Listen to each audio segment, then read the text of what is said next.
예수님이 갈릴리를 가시기 위하여 가시던 중에 이 사마리아를 돌아가야 정상인데 사마리아를 가로질러 가시게 되었습니다. 제 아들이 아마 이상하게 생각했을 거예요. 예수님 길을 잘 모르시나 그랬겠죠. 왜냐하니까 이 사마리아라는 땅은 이렇게 아주 부정한 땅으로 이렇게 인식이 되어 있었다는 거예요. 아수르가 이렇게 이스라엘을 이렇게 침략해 왔을 때에 이 땅을 잘 다스리기 위해 가지고 혼혈 정책을 씁니다. 그래서 이방인들을 데려다가 유대인들과 함께 이렇게 혼인을 하도록 하고, 이렇게 해서 그 순혈주의를 고집하는 유대인들이 보기에는 이 사마리아는 아주 부정한, 정결하지 못한 땅이다, 더럽다고 그렇게 생각을 했다는 거예요. 사마리아인들의 입장에도 할 말이 있겠죠. 우리가 그러고 싶어서 그랬겠냐 하는 거예요. 우리 한국의 역사에도 보면은 그런 게 있지 않습니까? 청나라 때, 청나라가 이제 조선을 침입했을 때 인조 임금 당시에 그 여인들을 데려갔다가 다시 돌아오니까 환향, 다시 말하면 이게 고향으로 돌아왔다는 건데, 이게 이제 절개를 갖다가 잃어버렸다, 이래가지고 사람들이 손가락질하고 그랬다는 거예요. 남자들이 당연히 나라를 잘 지키지 못해가지고 지도자들이 잘 나라를 다스리지 못해서 그랬을 불구하고 그런 사람들에게 책임과 이렇게 손가락질을 하게 되었다라는 거예요. 또 일제시대 때 위안부 문제 같은 것도 그런 것 아니겠습니까? 저들이 끌려가고 싶어 끌려간 게 아님에도 불구하고 오히려 저들이 돌아왔을 때에 사람들이 손가락질하고 이렇게 했다는 것을 본다라는 거예요. 마치 그런 곳이 어디냐? 사마리아라는 곳이에요. 그래서 보통의 사람들은 돌아가더라도 시간이 걸리더라도 그곳을 통과하지 않았는데 예수님이 제 아들과 함께 사마리아를 지나가게 되더라라는 거예요. 뭘 생각할 수 있을까요? 예수님이 급한 일이 있으신가? 아니면 이렇게 예수님이 먼저 행하시 어떤 일이 있어서 그런가 생각할 수가 있지 않겠습니까? 그래서 지름길로 가시려는가? 그게 아니에요.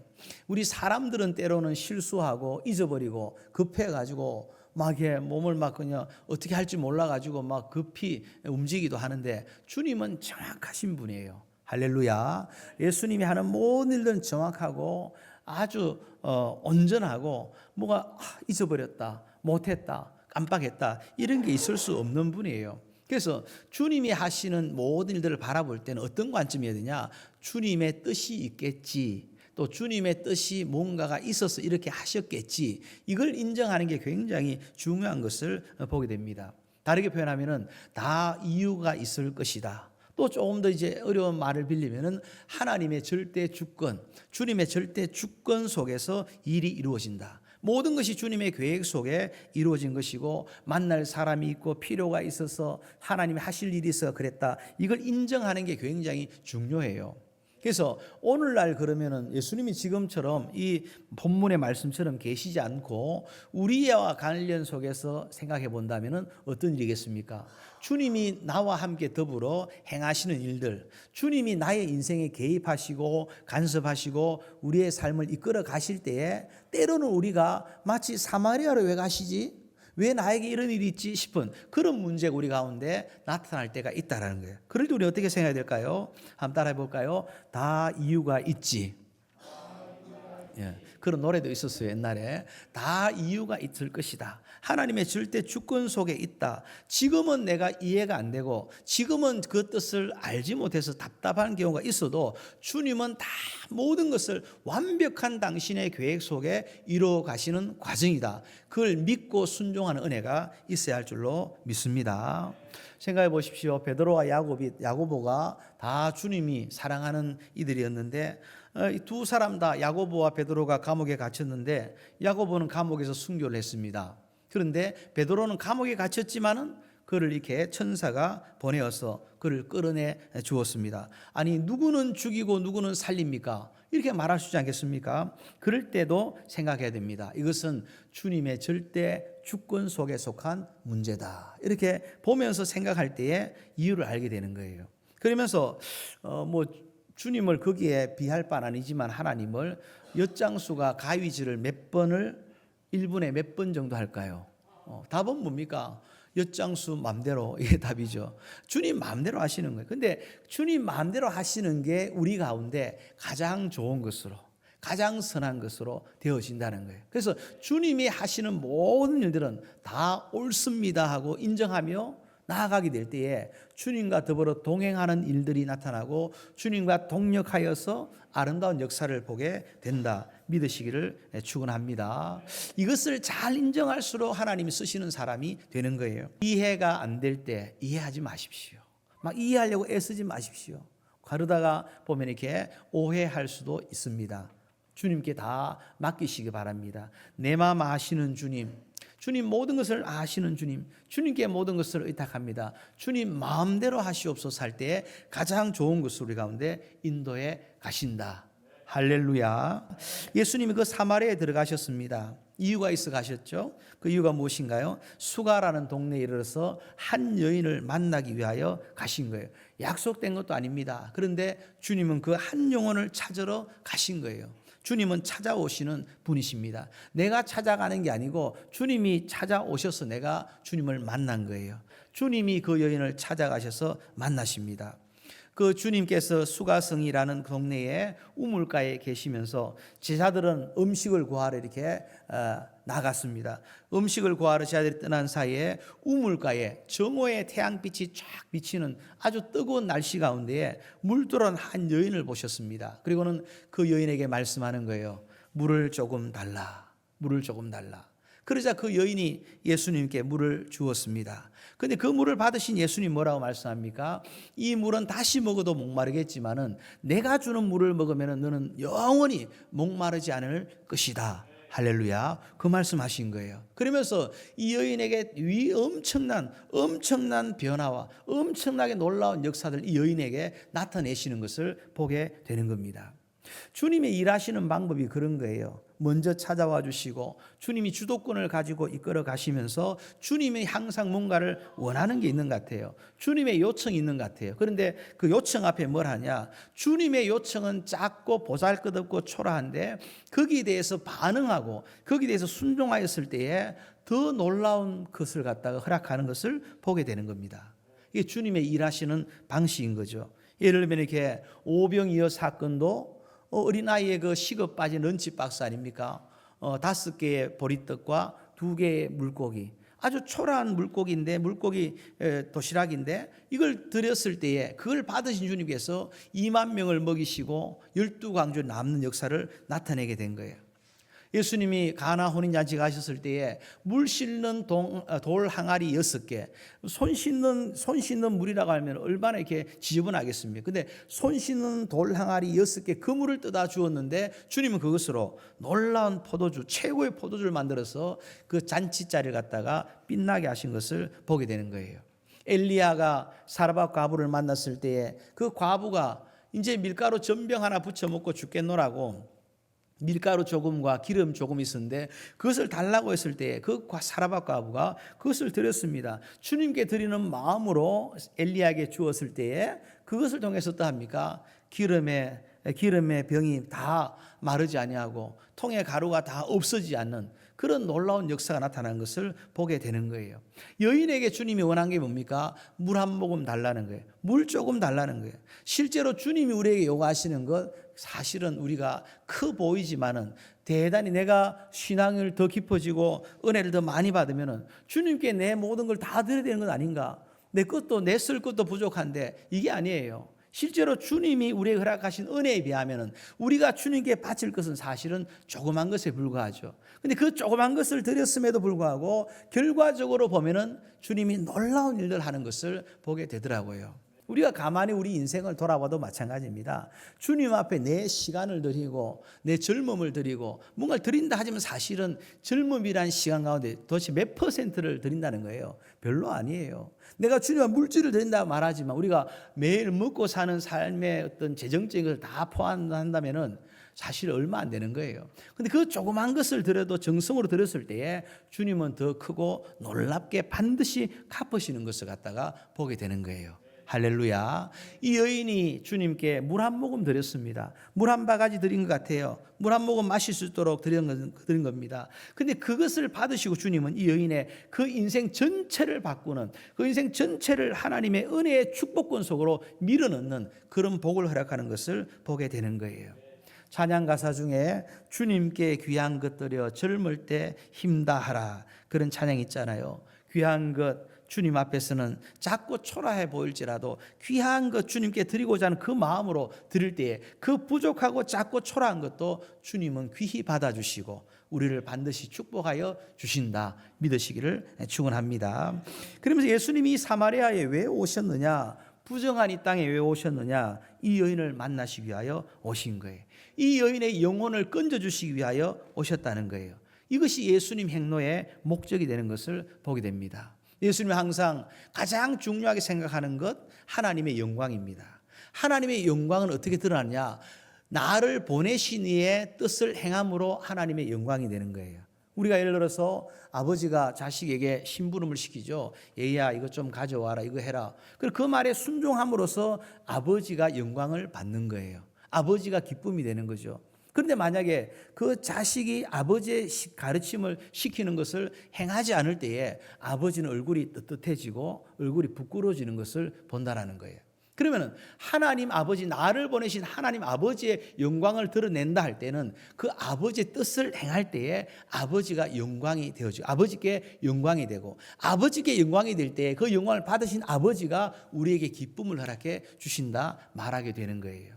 그래서 예수님이 이 땅에 계실 때 항상 하나님의 영광, 그 하나님의 시키신 뜻이 뭐냐, 내 목숨을 많은 사람의 대속물로 주어 문 영혼들을, 죄 많은 세상을, 인간을 구원하는 아버지 하나님의 뜻에 순종하는 걸음을 가시는 거예요.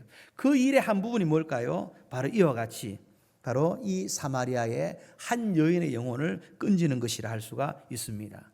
예수님은 그 목적을 위해서 그 걸음을 계속 행로를 행하고 계신 거죠.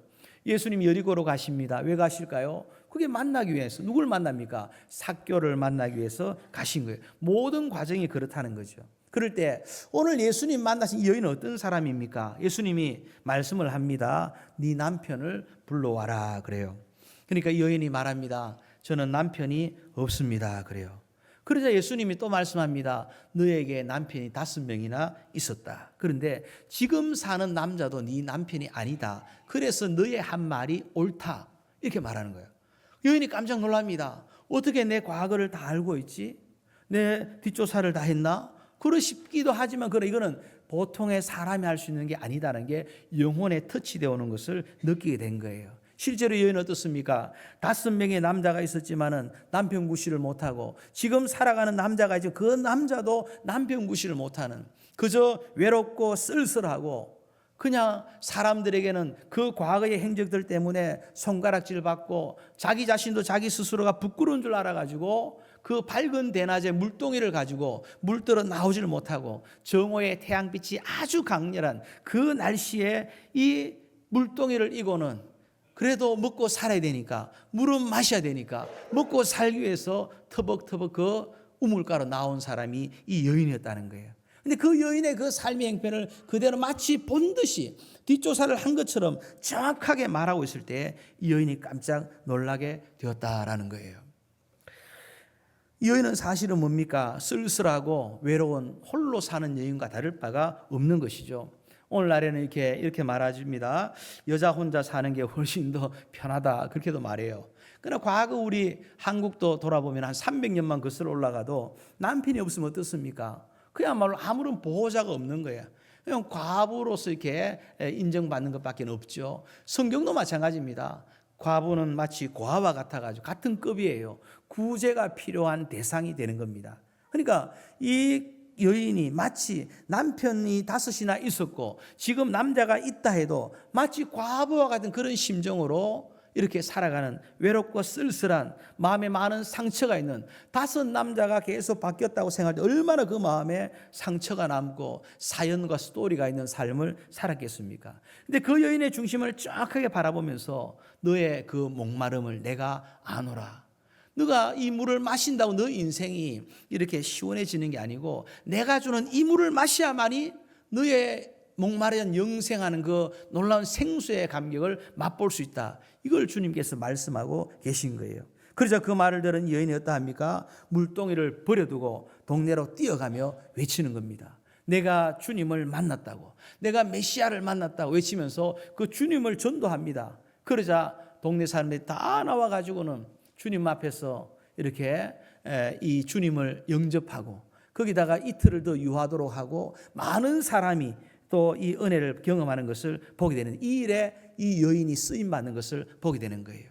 그럴 때에 주님의 그 말에 이 여인이 왜 물동이를 버려두고 달려갈 수 있었을까? 왜 다른 박질할 수 있을까? 그 답을 한번 찾아보니까요, 이렇게 제가 이렇게 적절한 표현을 한번 찾아보니까 이런 말이 있어요. 가슴이 뻥 뚫렸을 것이라. 할렐루야. 가슴이 뻥 뚫렸을 거라는 거죠. 육체적인 목마름을 해결하기 위해 정오에 사람들의 눈을 피해서 물을 길러 왔던 그 여인, 스스로가 생각해도 부끄러움투성이었던 그 부끄러운 인생인 줄 알았던 자기 자신, 그러면서 죽지 못해 사는 인생의 모든 회의감을 가지고, 만약 이 여인의 모습을 한번 그려보면, 상상해보면 그럴 것 같아요. 얼굴은 온통 우환 찌짐이 되어 있었을 것 같아요. 왜냐, 우환을 여기 바르고 저기 발라가지고 온통 막 우환으로 가득 찬 얼굴에 그냥 막 슬리퍼 하나 척척척 끌면서, 머리는 막 이렇게 막 산발에다 떡이 하나 쥐고, 막 옷은 막 잠옷인지 외출복인지 구별도 안 될 정도로 그냥 눈빛은 사납기가 그지없고, 막 누구를 만나면 누구라도 막 시비를 걸면 막 한번 붙어보고 싶은 막 그런 모습으로 아마 이 여인이 물동이를 하나 메고, 그래도 물동이가 물이 있어야만이 밥도 해먹고 물이 있어야만이 뭘 하니까 기본적인 그것조차도 사람들의 눈길을 피해가지고 괜히 싸우기 싫으니까 그 길을 피해가지고 겨우 우물가로 이렇게 나오게 됐다는 거예요.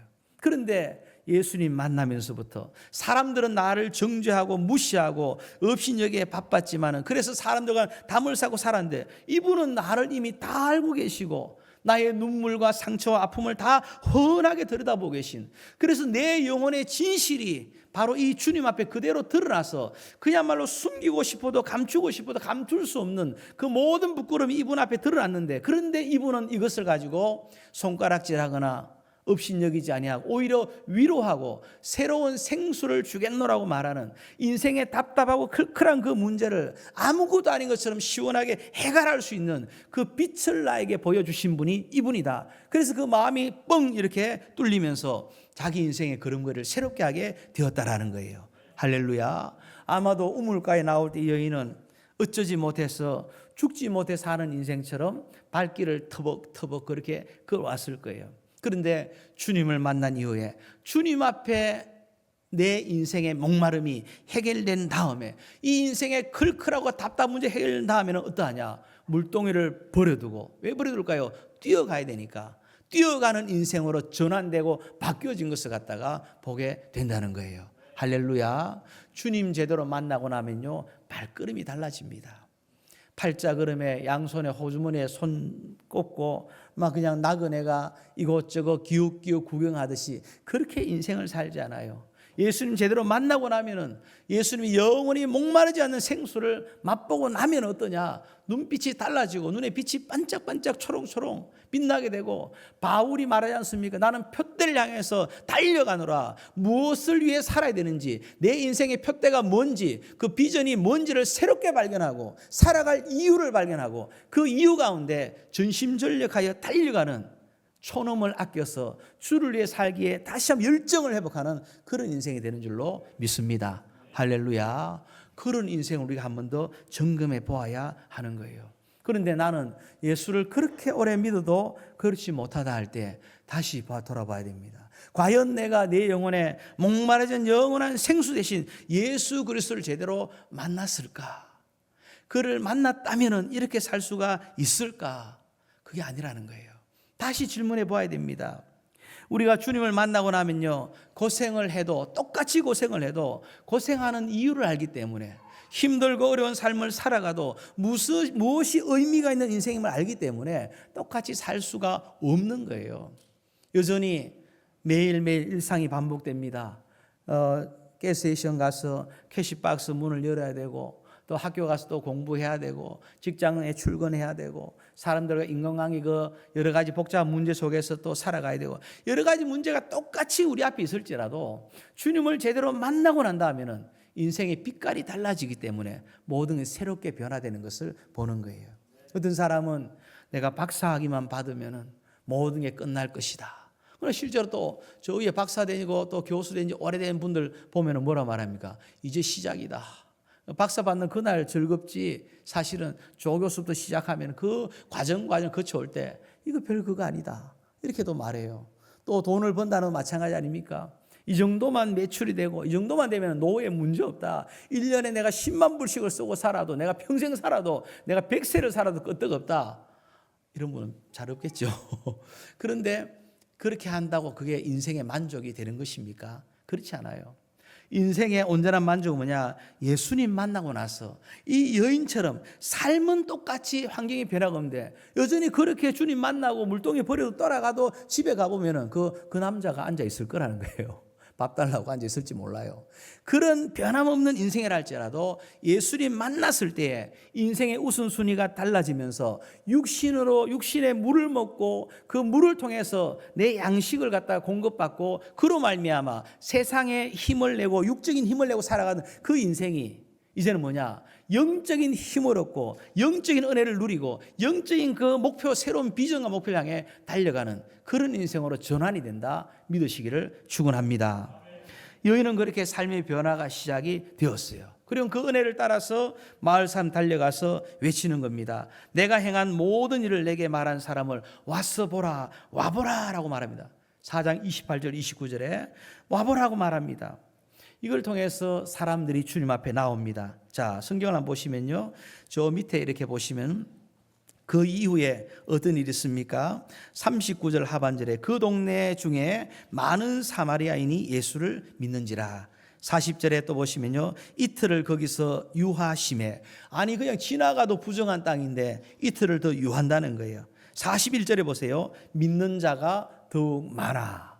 이 모든 엄청난 역사의 시발점이 된 게 뭐냐? 바로 여인의 물동이를 버리고 쫓아가는 주님 만나는 감미, 그 인생을 바꿔냈다는 것을 말하게 되는 거예요.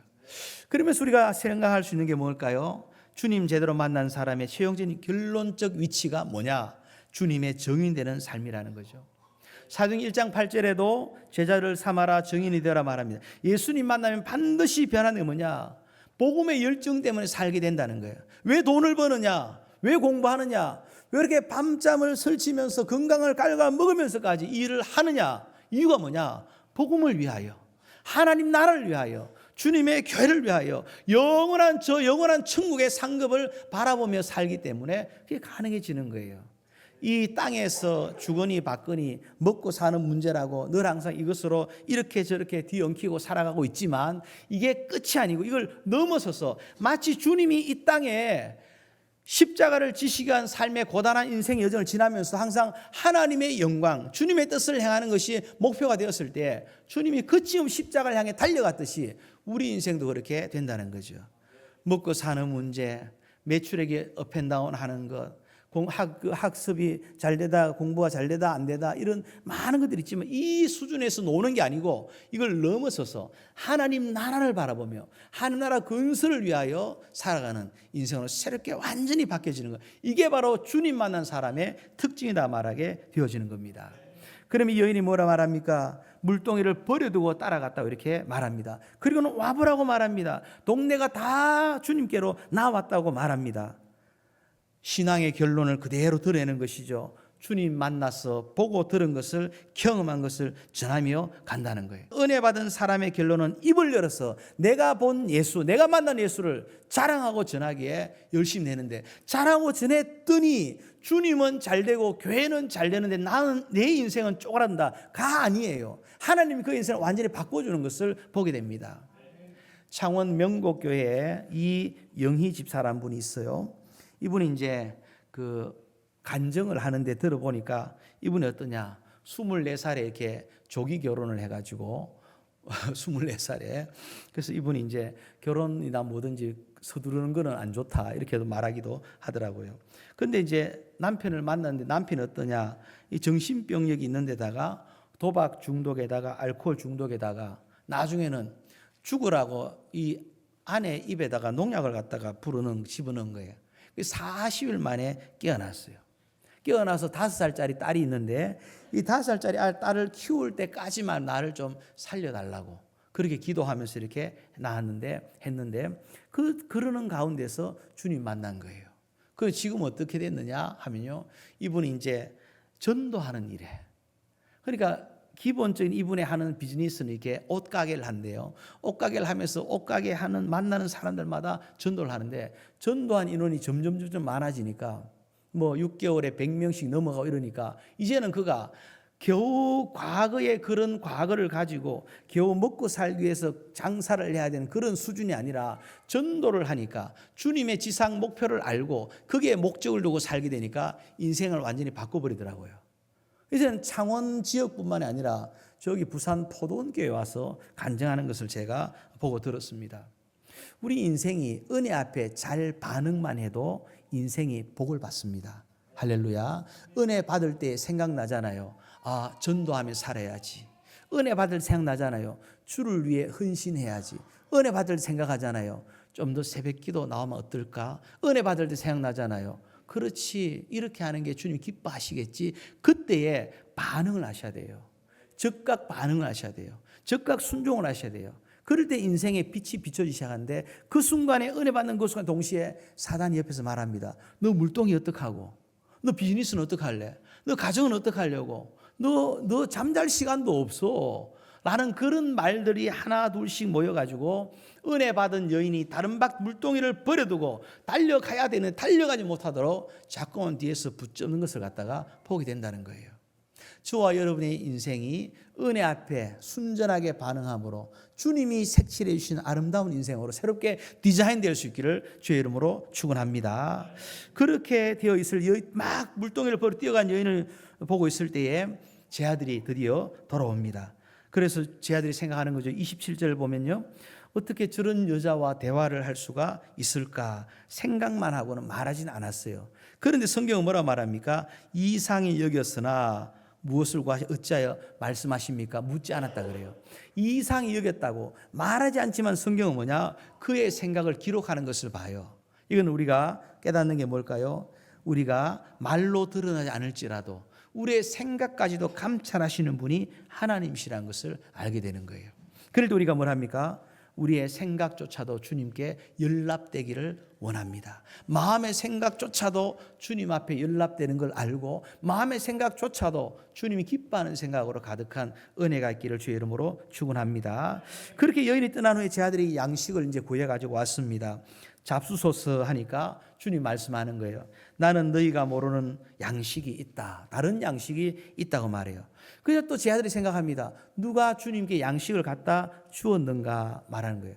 모두가 다 제자들의 생각은 자기 기준의 생각을 하는 거예요. 양식이 필요하니까 밥은 먹어야 되니까 때를 놓치지 말아야 되니까 그래서 자기 생각대로 하고 있지만 주님은 다른 양식이 따로 있다. 이걸 새롭게 설명하십니다. 그 설명이 뭐냐? 오늘 본문의 말씀이에요. 34절 읽읍시다. 시작. 예수께서 이르시되 나의 양식은 나를 보내신 이의 뜻을 행하며 그의 일을 온전히 이루는 이것이니라. 아멘. 주님이 지금 배가 부르다는 거예요. 육체를 가지고 있기 때문에 배고픔을 아시는 분인데 지금 내가 배가 부르다는 거예요. 그럼 배부른 이유 그 양식이 뭐냐? 아버지의 뜻을 행하니까 그게 나의 양식이다 이래 말해요. 이것은 무슨 말일까요? 아버지의 뜻을 행함으로 말미암아 그것이 나의 배부름이 되었다 이렇게 말한다는 거죠. 다시 말하면은 나를 보내신 아버지를 하는 것이 바로 순종하는 것이 나의 양식인데 너희도 동일하게 밥만 먹고 살지 말고 순종의 양식을 먹어보아라. 그럴 때에 육신의 것으로 배부름과는 비교할 수 없는 또 다른 차원의 영적인 충만함과 영적인 배부름을 통하여서 너희에게 새로운 은혜가 인쳐질 것이다. 이걸 말씀으로 가르치고 있는 거예요. 실제로 그렇지 않습니까? 주님의 은혜를 받았을 때 밥 먹지 않아도 배부르잖아요. 기도의 응답을 들었습니다. 주님의 음성을 들었습니다. 누가 째려보아도 웃음이 저절로 나옵니다. 내가 부족하지만 주의를 감당하고 있을 때 남 모르는 담대한 자신감이 생깁니다. 내가 주를 위해 헌신했는데 사람들이 몰라줘요. 몰라줘도 상관없다는 거예요. 왜냐? 주님이 살아계신 주님이 나를 알고 계시니까. 그런 담대한 은혜의 마음이 있을 때 영적으로 배가 불러가지고 세상의 일에 일일비하지 아니하고 어떠하냐? 당당하고 담대하게 하나님이 도와주시고 하나님 나의 인생을 책임주시고 하나님 나의 갈 길을 열어주신다. 이걸 마음의 확신 가운데 행하는 것을 보게 된다는 거예요. 이 영적 배부름이 우리에게 있기를 주의 이름으로 축원합니다.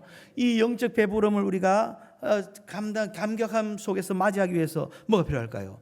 주님이 하고자 하신 일을 한다는 거예요. 주님 앞에 의미 있는 일을 한다는 거예요. 주님의 그 양식을 갖다가 취한다는 것을 말하는 거죠. 그런데 제 아들이 또 우문을 합니다. 제 아들이 양식을 주님이 막 얘기를 하니까 제 아들이 말하는 거예요. 지금은 추수 때가 아닙니다. 이렇게 말해요. 지금은 추수 때가 아니고 넉 달이 지나야 추수할 수 있습니다. 말을 못 깨달아하는 거죠. 예, 자기 기준에서 생각하고 자기 기준에서 판단하는 거예요. 그때 주님이 하신 말씀은 뭡니까? 이미 추수할 때가 다 되었다.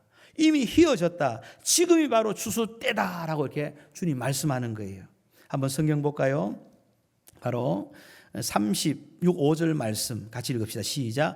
너희는 넉 달이 지나야 추수할 때가 이르겠다 하지 아니하느냐?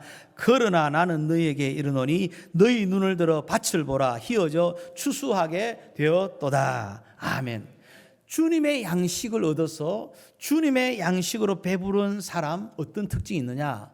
나중에 넉 달이 지나면은 이 땅의 형편이 좋아지면은 세상이 변화되면은 뭔가를 하겠지요가 아니라 그 말씀을 들었을 때에 그 은혜가 임하였을 때 마치 물동이를 버려두고 뛰어간 그 여인과 같이 지금이 바로 추수할 때다. 이 말을 듣고 영혼을 향해서 순종함으로 나아갈 때 그 순종함이 뭐냐? 너희가 내가 먹는 그 양식을 너희도 통일하게 먹는 것이 된다. 이걸 말하는 거예요. 그 양식을 먹을 때 너희가 배고프지 아니하고 배부름이 너희에게 나타날 것이다. 말하고 있는 거예요. 그리고 또 말합니다. 추수할 것은 많은데 추수할 일꾼이 부족하다. 영혼을 향해 낯을 들으라. 그렇게 말씀하는 거죠. 그러면서 제 아들에게 지금 말합니다. 이 양식, 이 추수, 이 모든 게 뭐냐? 영혼을 건지시는 하나님의 영적인 명령임을 갖다가 말씀하는 거예요. 오늘 말씀의 제목이 무엇입니까? 예수님의 양식, 나의 양식입니다. 예수님의 양식이 바로 그런 거예요. 주님은 어느 때라도 그 가난하고 그 힘든 사마리아 수가성 그 한 여인, 그 여인에게 영원한 생명수 샘물을 갖다가 주는 그 일을 하신 거예요. 아버지 뜻을 행하신 거예요. 아버지 뜻이 이루어지고 그 여인이 변화가 되고 나니까 주님 내가 배부르다. 나는 다른 양식 먹었다고 말합니다. 우리가 이 땅에 살면서 많은 것을 가지고 많은 것을 배워도 영혼에 만족함이 없어요. 이유가 뭘까? 아버지의 뜻대로 살아가는 삶이 없으면 의미가 없는 거예요. 영역 주권이라고 해서 우리가 세상에 하는 모든 일들이 곧 아버지의 일이다 라고 말할 수 있지만 근본적으로 먼저 되는 것이 있는 다음에 그 다음 일이 있는 거예요. 먼저 되는 일이 뭘까요? 아버지가 말씀하신 영혼을 위해서 수고하는, 영혼을 위해 살아가는 삶의 내용이 있은 다음에 이 땅의 일들을 통해서도 하나님께 영광이 된다 믿으셔야 할 줄로 믿습니다. 그 아버지의 아들인 예수 그리스도가 하신 그 양식일, 나의 양식 되기 위해서 내가 주님 말씀에 순종하여 아버지 뜻을 행해야 돼요. 그 아버지 뜻이 뭐냐? 바로 영혼을 위해서 수고를 감당하는 즉각적인 순종의 삶을 통해서 내가 배부른 인생이 된다 믿으시기를 축원합니다. 무엇을 하는 건 중요하지 않아요. 내가 뭐 리얼트를 하거나 비즈니스맨이 되거나 또 아니면은 교수님이 되거나 이건 아무 그게 아니에요. 이 차이는 아무 중요한 게 아니에요. 이 땅에서의 높고 낮음이 있을 따름이고 중요하다 덜 중요하다 있을 따름이고 누구나가 하고 싶고 하기 싫은 그게 있을 따름이지 주님 앞에 아무것도 안 해요. 이 모든 걸 넘어서 가지고 뭘 합니까? 농약 먹고 40만 있게 한 그 여인도 주님 말에 순종하여 주님의 양식을 먹는 거잖아요. 복음전하는 거. 주님의 양식을 나의 양식으로 삼고 먹기 시작하니까 그 인생이 바뀌어지고 변화가 되더라는 거예요. 저와 여러분이 남은 인생이 얼마일지 몰라도 무엇에 초점하셔야 되냐? 예수님의 양식이 뭔지를 알고 그 양식을 위해서 살기를 결단해야 돼요. 주변에 휘어져 추수할 때가 되어서 이 수가성 여인 같은 여러 가지 인생의 공고한 문제 때문에 지금도 생명을 끊는 사람들이 있고 지금도 죽을까 살까를 갖다 결정을 지는 그런 인생들이 있다 할 때 우리가 마땅히 할 것이 뭐냐? 지금이 바로 추수 때다. 넉 달 뒤가 아니다. 너희는 넉 달 뒤라고 말하지만 넉 달 뒤가 아니다. 지금이 바로 그때다. 그걸 알고 뭐라냐? 영혼을 구원하기 위하여 주님 앞에 물동이를 버려두고 달려갈 수 있는 은혜가 우리에게 있어야 할 줄로 믿습니다. 나는 그렇게 되지 못합니다. 그럴 여건이 안 됩니다. 아니요. 오늘 성경을 보십시오. 40절에 41절, 42절을 쭉 보시면요.